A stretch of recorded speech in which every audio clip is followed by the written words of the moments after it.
Hello friends, मी प्रज्ञा तुम्हा सर्वांचं स्वागत करते आपल्या कलेक्टर गुरुच्या या ऑनलाईन प्लॅटफॉर्मवरती। आजचं आपलं हे 51वं लेक्चर आहे, 51 नंबरचं लेक्चर आहे सर्क्युलेटरी सिस्टीमचं लास्टचं लेक्चर, ज्याच्यामध्ये आज आपण सगळ्या डिसऑर्डर, ब्लड प्रेशर काय आहे, नॉर्मल काय आहे, वाढल्यानंतर किती रेंज असते, आपल्यासाठी रेंज लक्षात ठेवणे इम्पॉर्टंट आहे। ठीक आहे, काही जो फॅक्च्युअल डाटा आहे ना तो तेवढा सांगेन की हा एवढा लक्षात ठेवायचा आहे। नंतर इथे सगळ्यात महत्त्वाचं आपण ज्या लास्ट लेक्चरला आपण रिवाइज एकदा करूयात लास्टला, पण आधी आपण हे बघूयात की नाही का आपण ज्या ब्लड वेसल्स पाहिल्या, ज्या रक्तवाहिन्या पाहिल्या, त्या रक्तवाहिन्या आपण पाहिल्या 3 प्रकारच्या, ज्यामध्ये पहिली होती आर्टरी, त्यामध्ये आर्टरी, दुसरी होती वेन्स आणि तिसऱ्या होत्या कॅपिलरीज, म्हणजे ज्यांना आपण म्हणतोय धमनी। या ज्या नंतरवाल्या आहेत ते त्यांना आपण म्हणालो शिरा, की ज्या डिऑक्सिजनेटेड ब्लड घेऊन येत आहेत आणि ऑक्सिजनेटेड ब्लड घेऊन जाणारी फक्त एकच आहे, कोणती आहे, एक्सेप्शन कोण आहे, पुढे आपण बघूयात। कॅपिलरीजना आपण म्हणतोय केशवाहिन्या। या रक्तवाहिन्यांचं जाळं जर का आपण पाहिलं ना तर जवळजवळ काहीतरी तुम्हाला ते मी देते फॅक्च्युअल डाटा जो काही असेल ना तो नोट्समध्ये ॲड करून इकडे आपण सगळ्या कन्सेप्ट क्लिअर करण्यावरती भर देऊयात। बघा, सगळ्यात महत्त्वाचं या 3 सोडून ना अजून एक वेन असते, जिला आपण अजून एक शिर असते, जिला आपण म्हणतो पोर्टल वेन, जिला आपण काय म्हणतो, पोर्टल वेन असं म्हणतो आहे, बरोबर। आता पोर्टल वेन समजण्यासाठी ना आपल्याला पोर्टल सिस्टीम आधी काय असते ते समजणं महत्त्वाचं आहे। ठीक आहे, आता पोर्टल सिस्टीम काय बघण्याआधी आपली सर्क्युलेटरी सिस्टीम कशी आहे ते बघूयात। काय होतंय, आपल्या ऑर्गन्सकडून जे काही ऑर्गन्स आहेत किंवा अवयव आहेत त्यांच्याकडून आपल्या शिरा असतील किंवा धमण्या असतील किंवा या कॅपिलरीज असतील, म्हणजेच ज्या ब्लड वेसल्स आहेत आपल्या आहे, बरोबर, ज्या ब्लड वेसल्स आहेत त्या ब्लड वेसल्स काय करतायत,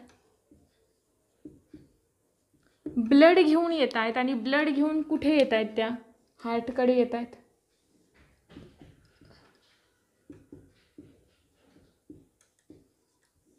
आहे, बरोबर, हार्टकडे येतात, बरोबर, म्हणजे सिंगल आहे, ऑर्गनकडून डिरेक्ट कोणाकडे आले, हार्टकडे आले।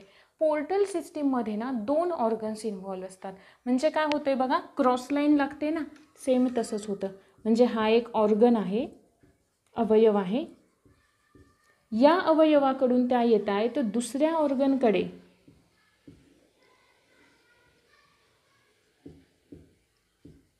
सेकंड ऑर्गनकडे, आणि या सेकंड ऑर्गनकडून मग त्या कोणाकडे येत आहेत, मग येत आहेत त्या हार्टकडे, हृदयाकडे आहे, बरोबर। अशा प्रकारची जी सिस्टीम असते ना तिला आपण म्हणतो पोर्टल सिस्टीम। मग आता अवयवाकडून इकडे कोणाकडे, सेकंड दुसऱ्याकडे, त्याच्याकडून हार्टकडे, पण या फर्स्टकडून या सेकंड ऑर्गनकडे ज्या ब्लड वेसल्स ब्लड घेऊन येत आहेत ना त्याला आपण म्हणतो पोर्टल वेन्स, त्याला आपण काय म्हणतो, पोर्टल वेन असं म्हणतो। म्हणजे जी पहिली वाली आहे ना की जी ऑर्गन टू ऑर्गन घेऊन येते तिला आपण काय म्हणतो, पोर्टल वेन असं म्हणतो। ठीक आहे, मग या पोर्टल सिस्टीम ना 2 प्रकारच्या असतात। आपल्याला स्टेट बोर्डमध्ये याचं हिपॅटिक एक्झाम्पल दिले, हिपॅटिक पोर्टल वेन। आता हिपॅटिक पोर्टल वेन म्हणजे काय ते आपण आधी बघूयात। बघा, सेम काय होईल, एखादा ऑर्गन आहे,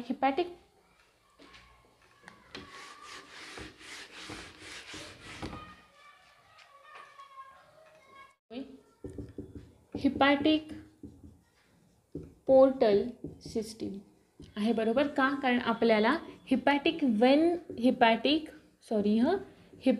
पोर्टल वेन माहीत हवी, याच्यासाठी हिपॅटिक पोर्टल सिस्टीम सुद्धा माहीत हवी।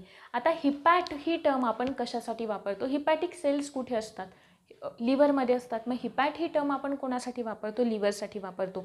मग हिपॅटिक पोर्टल सिस्टीम जी सिस्टीम आहे ना तो ऑर्गन असणार आहे। मग इथे हिपॅटिक पोर्टल सिस्टीम आहे, मग सेकंड ऑर्गन आपला कोणता असणार आहे, सेकंड ऑर्गन असेल आपलं लिव्हर, सेकंड ऑर्गन कोणतं असेल, लिव्हर, आणि मग लिव्हरकडून ते हार्ट कोणाकडे, लिव्हरकडून ते ब्लड कोणाकडे जाईल, हार्टकडे जाईल, लिव्हरकडून ते ब्लड कोणाकडे जाणार आहे, हार्टकडे जाणार आहे, यकृताकडून हृदयाकडे जाणार आहे। मग यकृताकडे येतंय कुठून, यकृताकडे येणार आहे आपल्या इंटेस्टाईनकडून, इंटेस्टाईन, आपली जी लहान आतडं मोठं आतडं आहे तिकडून ते कोणाकडे येणार आहे, लिव्हरकडे येणार आहे. का? डायजेशन झालं. डायजेशन झाल्यावर जे न्यूट्रिएंट सिम्पल फॉर्म जो रिलीज झाला तो सिम्पल फॉर्म ॲब्सॉर्ब कोणी केला, ब्लडने ॲब्सॉर्ब केला. मग आता इंटेस्टाईनकडून डिरेक्ट तसेच न्यूट्रिएंट घेऊन ते त्याच्याकडे जाणार आहे का, नाही जाणार आहे. मग ते घेऊन कोणाकडे येतात, लिव्हरकडे येतात. मग लिव्हर हा काय झाला, सेकंड ऑर्गन झाला आहे, बरोबर. आणि मग इकडे ते लिव्हरकडे ते सगळे दिले जातील घटक, त्याचं डिस्ट्रीब्युशन तिथून पुढे होईल सगळं आहे. आणि मग तिथून पुढचं जे ब्लड असणार आहे ते कोणाकडे नेलं जाईल, हार्टकडे नेलं जाईल. मग याच्याकडून इंटेस्टाईनकडून लिव्हरकडे ब्लड घेऊन येणारी जी वेन असते किंवा जी शीर असते तिला आपण म्हणतो हिपॅटिक पोर्टल वेन. तिला आपण म्हणतोय हिपॅटिक पोर्टल वेन. हा मुद्दा क्लिअर. अजून दुसऱ्या प्रकारची पोर्टल सिस्टीम असते, आपण तुम्हाला मला वाटते मी ग्लँड्समध्ये सांगितलेली होती, जिला आपण हायपोफायसियल पोर्टल सिस्टीम असं म्हणतो. हायपोफायसियल पोर्टल सिस्टीम. नावं कठीण आहेत, बाकी सगळं सोपं आहे. आता सांगा सिम्पली सिस्टीम कोणती आहे, हायपोफायसियल आहे. मग हायपोफायसिस टर्म आपण कशासाठी वापरली होती, कोणत्या ग्लँडसाठी वापरलेली होती, पिट्यूटरी ग्लँडसाठी वापरलेली होती. कोणासाठी, पिट्यूटरी ग्लँडसाठी वापरलेली होती आहे, बरोबर. मग पिट्यूटरी ग्लँड हा काय असणार आहे, या सिस्टीममधला सेकंड ऑर्गन असणार आहे, सेकंड ऑर्गन आहे, बरोबर. मग पिट्यूटरी ग्लँडला कंट्रोल करण्याचं काम कोण करतं, हायपोथॅलॅमस करतो. म्हणजे पहिला ऑर्गन कोण असेल, हायपोथॅलॅमस. पहिलं ऑर्गन हायपोथॅलॅमस. मग हायपोथॅलॅमसकडून पिट्यूटरी ग्लँडकडे जे काही ब्लड घेऊन येते सिग्नल कोणत्याही प्रकारचे, त्याला आपण काय म्हणणार आहे, हायपोफायसियल पोर्टल वेन. क्लिअर मुद्दा, ठीक आहे. पुढे इथून कोणाकडे गेली, मग आता ही हार्टकडे गेली. इथून कोणाकडे गेली, हार्टकडे गेली. दोन्ही क्लिअर का. पहिली पोर्टल सिस्टीम म्हणजे काय, पोर्टल वेन म्हणजे काय, सिम्पली कळालं. ऑर्गनकडून डायरेक्ट हार्टकडे नाही जाते, मध्ये कुठला तरी ऑर्गन येतोय, त्याच्यामध्ये सगळं न्यूट्रिएंट वगैरे खाली करते आणि मग प्लेन ब्लड ऑक्सिजनेटेड डिऑक्सिजनेटेड जे आहे ते घेऊन कोणाकडे जाते, आपल्या हार्टकडे जाते. आहे क्लिअर. आता अजून एक इथे मुद्दा लक्षात घ्या की जी सिस्टीम आपल्यामध्ये नसते, ही वाली हायपोफायसियल असेल किंवा याच्या आधी सांगितलेली जी हिपॅटिक पोर्टल सिस्टीम आहे ती पायसेसपासून ते मॅमल्सपर्यंत सगळ्यांमध्ये असते. ठीक आहे, म्हणजे वर्टिब्रेट्समध्ये पायसेसपासून मॅमल्सपर्यंत सगळ्यांमध्ये असते. आणि आताची जी आहे रीनल पोर्टल सिस्टीम, कोणती आहे, रीनल पोर्टल सिस्टीम. हा डाटा तुम्हाला NCERTमध्ये दिला आहे, फक्त आपल्याला स्टेट बोर्डमध्ये हिपॅटिक पोर्टल सिस्टीम जे आहे ना त्याचं एक्झाम्पल दिलं आहे. या दोन आपल्याला बाकीच्या NCERTमध्ये दिलेत. ही रीनल पोर्टल सिस्टीम जी आहे ना ती मॅमल्समध्ये अब्सेंट असते. ठीक आहे, मॅमल्समध्ये अब्सेंट असते, पण काही ॲम्फिबियन्स जे असतात, काही ॲम्फिबियन्स जे असतात ना उभयचर प्राणी, त्यांच्यामध्ये ती काय असते, डेव्हलप झालेली असते. मग रीनल पोर्टल सिस्टीममध्ये काय होतं, कोणाकडून येतं आहे, जे काही नाही का लिम्सकडून येणारं जे काही ब्लड आहे, हाइंडलिम्सकडून येणारं, हाइंडलिम्स ॲम्फिबियन्समध्ये हाइंडलिम्सकडून येणारं जे ब्लड आहे ते कोणाकडे जातं, हाइंडलिम्सकडून येणारं ब्लड जातं किडनीकडे. रीनल म्हणजे सेकंड ऑर्गन. रीनल टर्म आपण रीनल कॉर्टेक्स, रीनल मेड्युला कोणासाठी वापरतो, किडनीसाठी. मग सेकंड ऑर्गन कोणता असणार आहे, किडनी. आणि मग कोणाकडे जातं आहे, हार्टकडे जातं आहे. ही झाली renal portal system, hypophyseal portal system, hepatic portal system आणि सिम्पलवाली पोर्टल सिस्टीम. तिन्ही पोर्टल सिस्टीम तुमच्या क्लिअर झालेल्या आहेत. क्लिअर म्हणजेच काय, वेन्स सगळ्या क्लिअर झाल्या, ब्लड वेसल्स क्लिअर झाल्या. आता नीट लक्ष द्या इथे. आर्टेरी म्हणजे ज्यांना आपण धमनी म्हणतो त्या शुद्ध रक्त, शुद्ध रक्त म्हणजेच कोणतं, ऑक्सिजनेटेड ब्लड कॅरी करत असतात. एक्सेप्ट एक, कोणती एक्सेप्ट एक असते, धमनी आर्टेरी, की जी काय करते, अशुद्ध रक्ताचं वहन करते. कोणती वाली असते ती, पल्मोनरी आर्टेरी.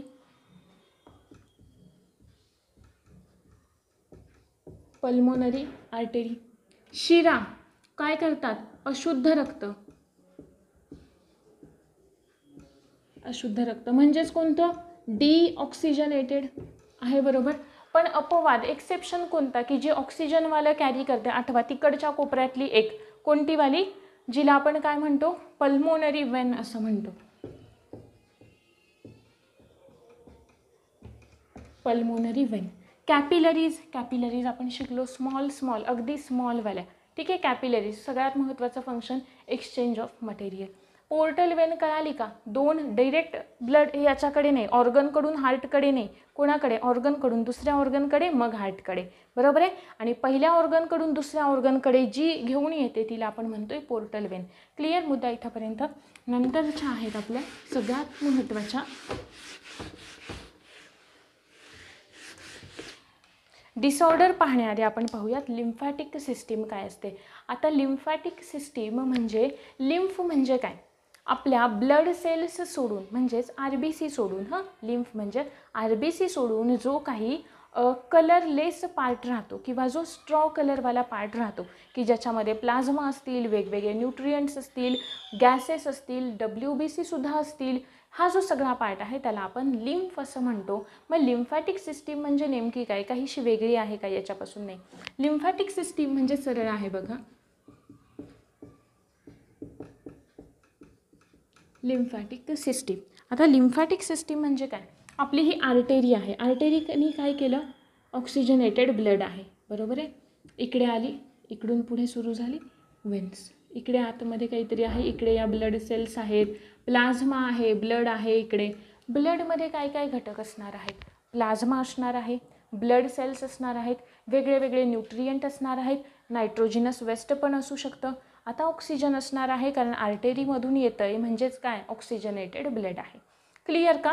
इकडे आपल्या बॉडीच्या टिश्यूज आहेत, इकडे आपल्या बॉडीच्या टिश्यूज आहेत. आता या बॉडीच्या टिश्यूजमधून या काय करतात, कॅपिलरी आहे ना, कॅपिलरी एक्सचेंज ऑफ मटेरियल काय करेल, बाहेर जाण्याचा प्रयत्न करेल. मग बाहेर काय काय जातं माहिती आहे का, पहिलं गेलं प्लाझ्मा. प्लाझ्मा म्हणजे ब्लडचा फ्लुइडवाला पार्ट, फ्लुइड कलरलेस पार्ट आहे प्लाझ्मा. नंतर काय बाहेर गेलं, ऑक्सिजन O2 बाहेर गेला. नंतर गेले न्यूट्रिएंट, ॲब्सॉर्ब करून आणलेले ब्लडमध्ये न्यूट्रिएंट बाहेर गेले. नंतर बाहेर गेलं काही प्रोटीन्स. प्रोटीन्स कोणते जाणार आहेत, स्मॉल प्रोटीन्स जाणार आहेत की जे या वॉलला पार करून जाऊ शकतात, आहे बरोबर. आता मला सांगा, हे घटक जर का या ब्लडच्या बाहेर गेले तर ब्लडचं कंपोजिशन चेंज झालं. सगळ्यात महत्त्वाचं, जर का इथे प्लाझ्मा बाहेर जातं आहे तर त्या ब्लडची फ्लुइडिटी मेंटेन राहायला हवी, आहे बरोबर. ती फ्लुइडिटी मेंटेन राहण्यासाठी यांना परत आतमध्ये घ्यायला हवं, आहे बरोबर.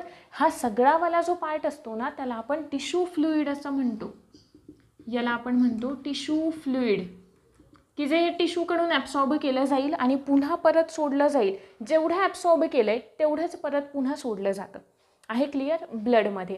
मग आता हे जर का बाहेर पडलं, ब्लडचं कंपोजिशन चेंज झालं, पण तसं होऊन तर चालणार नाही आहे, ते मेंटेन ठेवायला हवं. मग याच्यासाठी हे टिश्यू फ्लुइड जे असतं ना ते दुसऱ्या कॅपिलरीजमध्ये जाण्याचा प्रयत्न करतं. ठीक आहे. आता दुसऱ्या कॅपिलरीज, या दुसऱ्या कॅपिलरीजमध्ये जाण्याचा प्रयत्न करतं. काय काय जाईल, प्लाझ्मा जाईल, ऑक्सिजन जाईल, न्यूट्रिएंट जातील, प्रोटीन्स जातील, ब्लडचं कंपोजिशन मेंटेन झालं, आहे बरोबर. आणि ही वाली जी सिस्टीम आहे तिलाच आपण काय म्हणतो, लिम्फॅटिक सिस्टीम असं म्हणतो. तिलाच काय म्हणतोय आपण, लिम्फॅटिक सिस्टीम असं म्हणतोय. क्लिअर. म्हणजे ज्यांना या ज्या कॅपिलरीज असतात त्यांना आपण म्हणतो लिम्फॅटिक कॅपिलरीज, आणि या लिम्फॅटिक कॅपिलरीजनाच एकत्रितपणे आपण म्हणतो lymphatic system. Lymphatic system clear. इथे मुद्दा हा. त्याच्यानंतर पुढचा पार्ट नंतर आपण पाहूयात कंपोजिशन ऑफ लिम्फ, आहे बरोबर. लिम्फ आपण पाहिलं की नाही, ते काय आत्ता पाहिलं की आर्टेरी आहे, कॅपिलरीज आहेत, एक्सचेंज करतायत मटेरियलचं, कोणत्या मटेरियलचं, ते जे टिश्यू फ्लुइड आहे त्याला आपण म्हणतो लिम्फ असं. मग त्याच्यामध्ये नेमके कोणते कोणते घटक असतील, सगळ्यात महत्त्वाचा प्लाझ्मा तर असणार आहे, प्लाझ्मा आहे. त्याचबरोबर WBC असणार आहेत. WBC आठवतंय मी तुम्हाला सांगितलेलं होतं याच्या वेळे कधी WBC पाहताना सांगितलेलं होतं की WBCचा जो शेप असतो तो कसा असतो, अमिबॉइड शेप असतो, की ते इझिली काय होऊ शकतात, बाहेर येऊ शकतात कॅपिलरीजमधून, आहे बरोबर. म्हणून तर जिथे इन्फेक्शन होतं तिथंपर्यंत पोहोचतात. क्लिअर. WBC बाहेर आल्या, पण RBC येतील का? नाही. RBC असतील का? नाही.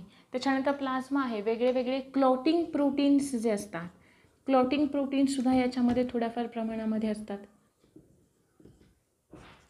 क्लिअर मुद्दा इथंपर्यंत. हे झालं लिम्फचं कंपोजिशन.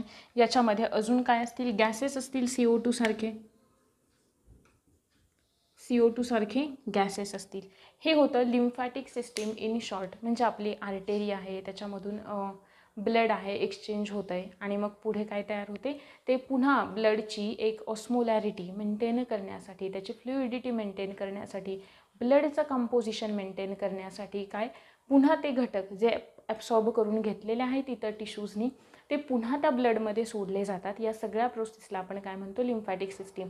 आणि जिकडे सोडले जातात मग ते टिश्यू फ्लुइड दुसऱ्या एका कॅपिलरीजमध्ये जातं. त्या कॅपिलरीजना आपण लिम्फॅटिक कॅपिलरीज असं म्हणतो, आणि त्या कॅपिलरीज एक नेटवर्क तयार करतात, त्याला आपण म्हणतो लिम्फॅटिक सिस्टीम असं म्हणतो. क्लिअर. त्याच्यानंतर आपण पाहूयात की ब्लड प्रेशर म्हणजे काय. आता आपण बघतोय डिसऑर्डर. ठीक आहे. डिसऑर्डर पाहताना लक्षात घ्या, सगळ्यात पहिली डिसऑर्डर आहे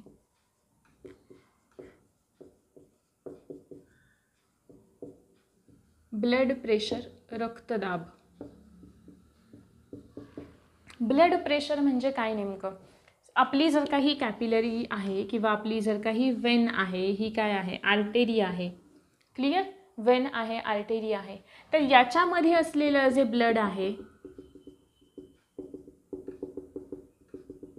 याच्यामध्ये असलेलं जे ब्लड आहे ते ब्लड किंवा ते रक्त या वॉल्सवरती, मग जर काही वेन आहे, हे आर्टेरी आहे, यांच्या वॉल्सवरती जेवढं प्रेशर एक्झर्ट करतं आहे, जेवढं प्रेशर टाकतं आहे, त्याला आपण काय म्हणतो, ब्लड प्रेशर असं म्हणतो. ठीक आहे. मग नॉर्मल ब्लड प्रेशर हे किती असावं लागतं. आता सिस्टोल म्हणजे आपण काय म्हणतो, कॉन्ट्रॅक्शन, आहे बरोबर. डायस्टोल म्हणजे आपण काय म्हणतो, रिलॅक्झेशन. मग जेव्हा सगळ्यात जास्त प्रेशर केव्हा असतं, वेंट्रिक्युलार सिस्टोलच्या वेळे असतं. वेंट्रिक्युलार सिस्टोलच्या वेळे असतं. आपल्याला एवढं डीप नाही विचारणार. आपण एक नॉर्मल रेंज जी आहे ब्लड प्रेशरची किती असायला हवी, तर ती असायला हवी 120 ते 80 mm/Hg. एवढी ही झाली नॉर्मल ब्लड प्रेशरची रेंज. ही झाली नॉर्मल रेंज.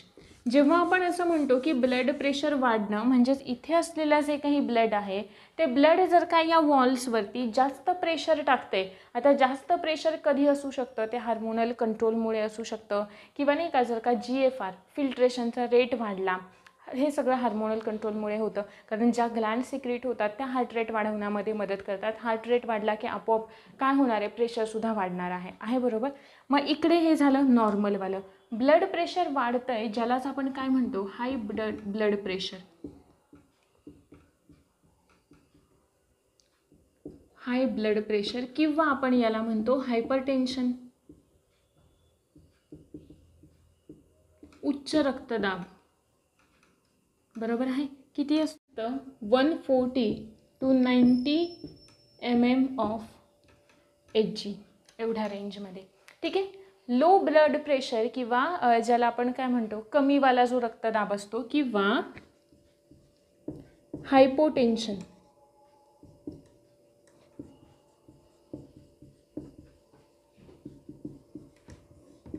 तो किती असतो, साधारणपणे तो असतो 90 to 60 mm/Hg.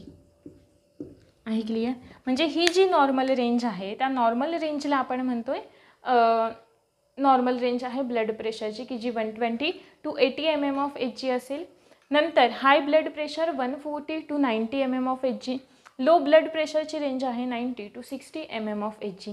याच्या पुढे याच्यापेक्षा कमी, या नॉर्मल रेंजच्या कमी किंवा जास्त झालं तर मग काही डिसऑर्डर, मग हे जे ब्लड प्रेशर आहे ते कोणत्या कोणत्या ऑर्गन्सना इफेक्ट करू शकतं, आहे बरोबर. सगळ्यात पहिला ऑर्गन आहे ते म्हणजे हार्ट.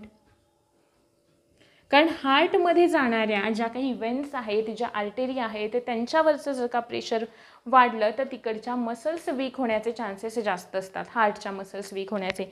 नंतरचा दुसरा ऑर्गन आहे तो म्हणजे ब्रेन. ब्रेनला रक्तपुरवठा करणाऱ्या ज्या काही वेन्स आहेत त्यांच्यावरचं प्रेशर वाढलं तरीसुद्धा नाही का ब्रेन हॅमरेज किंवा स्ट्रोकसारखे चान्सेस असतात ब्लड प्रेशर वाढल्यामुळे. त्याच्यानंतर अजून किडनीमध्ये ब्लड प्रेशर वाढलं काय होणार आहे, फिल्ट्रेशनचा रेट वाढणार आहे.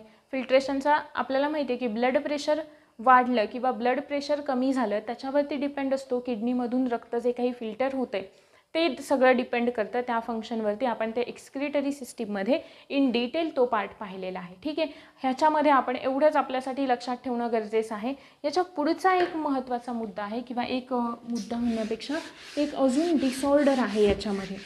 हे झालं ब्लड प्रेशर क्लिअर. पण त्याच्यानंतर अजून एक आहे ज्याला आपण म्हणतो कोरोनरी आर्टेरी डिसीज. कोरोनरी ही टर्म ना हार्टसाठी वापरतात. Coronary artery disease. याच्यामध्ये काय होतं ना, कोरोनरी आर्टेरी डिसीजेसमध्ये ॲक्च्युली आपण जे काही नाही का आपण जास्त पॅकिंगवालं वगैरे फूड जे आपण खातो, मग ते काही असेल, चिप्स असेल किंवा काही असेल, किंवा स्ट्रेस्ड कंडिशनमध्ये आपल्याला काही फक्त जास्त भूक लागते असं होतं आणि उगाचच नाही अवेळी केव्हाही जेवण आहे किंवा काही आहे, अनियमित खाणं आहे, या सगळ्यामुळे काय होतं आहे, एक्सरसाइज न करणं, या सगळ्याचा जो परिणाम आहे ना तो इकडे येतो. ठीक आहे, मग हा कोरोनरी आर्टेरी डिसीज म्हणजे नेमकं काय. आपण जर का अनियमितपणे आपलं खाणं आहे, फार जास्त तेलकट तुपकट आपण खातोय तर काय होणार आहे, तिथं स्टोरेज होऊन राहतं. मग ते स्टोरेज कुठे होतं माहिती आहे का, जर का आता आपण ल्युमेन पाहिलं होतं आपण, बरोबर आहे ना, ब्लड वेसल्सचं स्ट्रक्चर आपण बघितलं, त्या ब्लड वेसल्सच्या स्ट्रक्चर्समध्ये इथे मध्ये ल्युमेन होतं आहे, बरोबर. आता ही सिंगल लेअर आतली लेअर आहे असं आपण कन्सिडर करूयात. याच्यामधून ब्लड ट्रान्सफर होणार आहे, बरोबर. पण जे काही कॅल्शियम असेल, तुम्ही उगाचच एक्स्ट्रा खाताय, जास्त कॅल्शियम रिच फूड खाताय, प्रोटीन रिच फूड खाताय आहे, बरोबर. कोलेस्टेरॉल, काही फॅट रिच सबस्टन्स आहेत, असलं सतत जर का तुमच्या खाण्यामध्ये येतं आहे तर याचं स्टोरेज होतं आणि हे स्टोरेज होतं या एरियाजमध्ये. म्हणजे आपल्या ज्या ब्लड वेसल्स असतात ना त्या ब्लड वेसल्समध्ये याचं काय होतं, स्टोरेज होतं. हे क्लिअर आहे इथंपर्यंत. हे अशा पद्धतीने यांचं स्टोरेज होतं. आता यांचं स्टोरेज झाल्याच्या नंतर काय होतं, फार जास्त स्टोरेज होतं आहे, म्हणजे याच्यातून जेव्हा एवढं ब्लड पास होत होतं ते ब्लड आता कमीच जातं इकडून आहे, बरोबर. मग हे काय होतं ना, हे रप्चर व्हायला सुरुवात होते. रप्चर व्हायला सुरुवात झाली की इतर ज्या काही वेसल्स असतात आजूबाजूच्या त्यासुद्धा काय होतात, रप्चर व्हायला सुरुवात होते, म्हणजे ब्रेक व्हायला सुरुवात होते. जर का ब्रेक होतं आहे म्हणजे इंजुरी झाली, वेसल्सना, ब्लड वेसल्सना इंजुरी झाली. इंजुरी झाल्यावर तिथे लगेच कोण येणार आहेत, प्लेटलेट्स आल्या. प्लेटलेट्स आल्या की प्लेटलेट्स काय काम करतील, ब्लड क्लॉटिंगचं काम करतील आहे, बरोबर. म्हणजेच इथे काय तयार होतात, ब्लड क्लॉट्स तयार होतात आहे, बरोबर. मग पुन्हा ते रक्त पुढे जाण्यासाठी, हृदयाकडे रक्त घेऊन जाण्यासाठी पुन्हा काय झालं, पुन्हा अडथळा निर्माण झाला आहे, बरोबर. हृदयाला रक्तपुरवठा कमी होतोय आणि अशा कंडिशनमध्ये हा वाला जो डिसीज होतो त्याला आपण म्हणतो कोरोनरी आर्टेरी डिसीज. ठीक आहे, इथंपर्यंत क्लिअर आहे. आणि जेव्हा नाही का आपण ब्लडला रक्तच कमी पोचलं जातं आहे किंवा रक्तपुरवठा कमी होतो आहे, अशा वेळी चान्सेस मॅक्झिमम कशाचे असतात, हार्ट अटॅकचे चान्सेस असतात. मग त्याच्यामुळे प्रॉपर एक्सरसाइज करणं, अवेळी न खाणं हेच ऑप्शन असू शकतात. आपलं डाएट प्रॉपर ठेवणं हाच सगळ्यात महत्त्वाचा ऑप्शन आहे की हे जे काही रिचवालं फूड आहे त्याचं काय होतं, डिपॉझिशन होतं.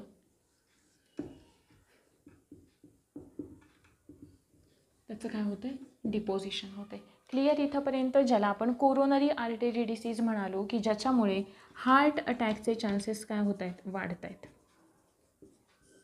आहे, बरोबर. हार्ट अटॅक, हृदयाला रक्तच कमी पुरवठा गेला, सगळ्यात जास्त रक्त पुरवठा तर तिकडे लागतोय, लिव्हरला लागतोय, आपल्या ब्रेनला लागतोय आहे, बरोबर. तोच जर का पुरेसा झाला नाही तर मग बाकीच्या कसं काही ऑक्सिजन त्यामध्ये तयार करणार, सगळंच फंक्शन आपलं जे काही बॉडी फंक्शन आहे ते बिघडून जातं. त्याच्यानंतरचा डिसीज आहे तो म्हणजे अँजिओपेक्टोरिस.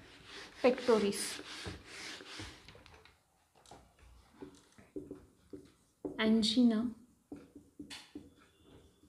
पेक्टोरिस ही सुद्धा सिमिलर तीच कंडिशन आहे जर का आपल्या हृदयाला ऑक्सिजनचा पुरवठा कमी होतोय. ठीक आहे, ऑक्सिजनचा रक्तपुरवठा नाही रे, ऑक्सिजनचा पुरवठा कमी होतोय, सफिशियंट ऑक्सिजन नाही प्रोव्हाइड केला जाते, अशा वेळी जो डिसीज होतो की इकडे सुद्धा हार्ट अटॅकचे चान्सेस असतात. मग जेणेकरून नाही का आपल्याला आपल्या लेफ्ट साईडचा पार्ट जो आहे तो दुखणं किंवा हार्टमध्ये पेन होणं, हृदयामध्ये असं छातीमध्ये दुखणं किंवा आपला जो काही हा लोअर जॉ आहे त्या लोअर जॉमध्ये वेदना होणं किंवा आर्ममध्ये इकडे शोल्डरवरती वगैरे या साईडला थोडंसं दुखणं किंवा तिकडे त्रास होणं, हा सगळा पार्ट कशाचा आहे, या एंजिना पेक्टोरिसचा आहे की जो आपल्या हृदयाला ऑक्सिजनचा कमी पुरवठा झाल्यामुळे होतो. ऑक्सिजनचा कमी पुरवठा झाल्यामुळे होतो. त्याच्यानंतरचं पुढचं आहे heart failure. Heart failure similar आहे, याचं कंडिशन याच्यासाठी रिस्पॉन्सिबल असतात की नाही का आपलं हार्ट काम करण्यामध्ये फेल्युअर म्हणजे काय होतं, आपण फेल होतो म्हणजे जे करतोय त्याच्यामध्ये यशस्वी होतं नाही आहे, सक्सेसफुल होतं नाही आहे. सिमिलर आहे हार्ट फेल्युअर म्हणजे काय, हार्ट जे काम करतोय त्याच्यामध्ये बिघाड झालेला आहे. हार्टचं काम काय आहे, पंपिंग करणं, काय ब्लड पंपिंग करणं, कॉन्ट्रॅक्ट करून रिलॅक्स करून, मग ते ब्लडच हार्टकडून पंप केलं जात नाही, अशा वेळी आपण काय म्हणतो, आपण म्हणतोय heart failure. Clear, heart failure. त्याच्यानंतर आधी आपण पाहिलेला coronary artery disease, coronary artery disease, त्याच्यामध्ये डिपॉझिशन कशाचं होतं ते लक्षात ठेवा. आणि अजून एक महत्त्वाची डिसऑर्डर आपण डिस्कस केली ती म्हणजे ब्लड प्रेशर, म्हणजे हाय ब्लड प्रेशर असेल किंवा लो ब्लड प्रेशर असेल, रेंज किती सांगितली ती सुद्धा लक्षात ठेवा. ठीक आहे, त्याच्यानंतरचं दुसरं आहे ते म्हणजे कार्डियॅक अरेस्ट.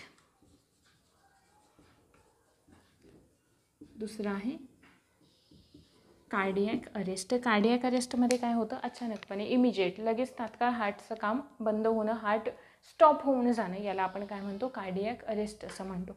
ठीक आहे, ह्या होप्सो की तुम्हाला ह्या ज्या काही डिसऑर्डर आहेत त्या लक्षात आलेल्या असतील आणि हा जो काही एवढा कॉम्प्लिकेटेड पार्ट होता तो समजलेला असेल असं आपण करूयात. सगळ्यात एका सिक्वेन्सने आपण या टॉपिकमध्ये काय काय पाहिलं आहे ते बघूयात.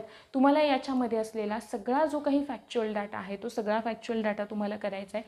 मग त्याच्यामध्ये ते तुमच्या नोट्समध्ये येईलच, पण तरीसुद्धा तुम्ही जर का ते मी आधी रीड करताय तर तुम्हाला नाही का आर्टेरीजमध्ये किती प्रेशर आहे, आर्टेरीजमध्ये असलेलं प्रेशर जास्त असतं, अर्थात आर्टेरीजमधलं प्रेशर जास्त असतं, त्यानंतर वेन्समध्ये आणि त्यानंतर कॅपिलरीजमध्ये. कारण आर्टेरीजची जी काही वॉल असते ती कशी असते, थिक असते, सो त्याच्यामधून ब्लड जेव्हा पास होतं आहे तेव्हा तिकडे जास्त प्रेशर एक्झर्ट करतं. वेन्समध्ये तुलनेने कमी असतं, त्याहून कमी असतं कॅपिलरीजचं प्रेशर. आहे क्लिअर. सगळ्यात पहिल्यांदा आपण आपले पॉईंट्स हे करूयात. आपण पाहिलं सगळ्यात कोणत्या कोणत्या प्राण्यांमध्ये कोणत्या कोणत्या प्रकारची सर्क्युलेटरी सिस्टीम असते, ती ओपन असेल की क्लोज असेल. त्यानंतर आपण पाहिलं हार्टचं structure, external structure plus internal structure आहे, बरोबर. इंटरनल स्ट्रक्चर पाहताना आपण ॲट्रियाला काय म्हणतोय, ॲट्रिया असं म्हणतोय. एक्सटर्नली पाहताना आपण त्यांना ऑरिकल असं म्हणतो. त्यानंतर आपण पाहिली हिस्टॉलॉजी. नंतर आपण डिस्कस केलं conducting system of heart, conducting system, conducting tissue, nodal tissues, SA node, AV node आहे, बरोबर. तो सगळा part, Purkinje fibres, AV bundles. ठीक आहे. नंतर वाला पार्ट पुढचा कंडक्टिंग सिस्टीम, त्यानंतर regulation of cardiac cycle, regulation of cardiac cycle. नंतर ज्याच्यामध्ये आपण हार्मोनल आणि न्यूरल कंट्रोल दोन्ही पॉईंट पाहिले, न्यूरल आणि हॉर्मोनल कंट्रोल. नंतर 6व्यामध्ये आपण पाहिला ब्लड वेसल्स. ब्लड वेसल्सच्या नंतर आपण पाहिलं पोर्टल सिस्टीम किंवा पोर्टल वेन सिस्टीम आहे, बरोबर. पोर्टल वेन सिस्टीममध्ये आपण 3 प्रकारच्या सिस्टीम पाहिल्या, कोणत्या कोणत्या, हिपॅटिक पोर्टल सिस्टीम पाहिली, त्यानंतर हायपोफायसियल पोर्टल सिस्टीम पाहिली आणि नंतर आपण बघितली रीनल पोर्टल सिस्टीम. क्लिअर आहे. पोर्टल वेन म्हणजे काय ते क्लिअर आहे. नंतर आपण बघितलं पोर्टल वेन सिस्टीम नंतरचा सगळ्यात महत्त्वाचा part lymphatic system, lymphatic system आणि लास्टला आत्ता आपण डिस्कस केले डिसऑर्डर. ठीक आहे. सगळ्यात लास्टला आपण डिस्कस केले डिसऑर्डर. याच्यामध्ये तुम्हाला नाही का आपला जो काही पल्स रेट असतो तो पल्स रेट आपला नॉर्मल जो असतो ना तो 100 पर बीट असा तो पल्स रेट असतो. पण इन जनरल आपण असं कन्सिडर करतो की जेवढा आपला हार्टबीटचा रेट आहे त्यालाच आपण पल्स रेट असं म्हणतो की जो किती असतो 72 असतो. पण नॉर्मलवाला जरी 100 पर बीट असं असेल ना तरी तो पल्स रेट काय असतो करेक्ट असतो असं कन्सिडर करा. जर का हा पल्स रेट नॉर्मल पल्स रेटपेक्षा आपला जो काही हार्ट रेट व्यवस्थित लक्ष द्या हार्ट रेट जो आहे तोच म्हणजे काय असतो पल्स रेट असतो. बरोबर आहे. जो किती असेल 72 असेल म्हणजे 70 ते 72 पर बीट एवढा असेल आहे. बरोबर. पण तो जर का वाढला हा पल्स रेट वाढला आणि तो जर का 100 पर बीट झाला तर त्याला आपण म्हणतो ट्रॅकिकार्डिया. आणि या नॉर्मल रेटपेक्षा पल्स रेट जर का कमी झाला तर आपण त्याला म्हणतो ब्रॅकिकार्डिया.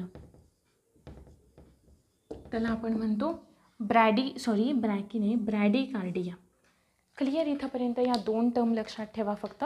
बाकीचा जो पार्ट आहे तो आपण याच्यामध्ये कवर केलेला आहे. जो काही इतर फॅक्च्युअल डाटा उरलेला आहे तो आपण तुमच्या नोट्समध्ये तुम्हाला प्रोव्हाइड करूया. ठीक आहे. तो तिकडून रीड करून घ्याल. होप सो की तुम्हाला हा जो सर्क्युलेटरी सिस्टीमचा एंटायर पार्ट आहे तो व्यवस्थितपणे समजलेला असेल.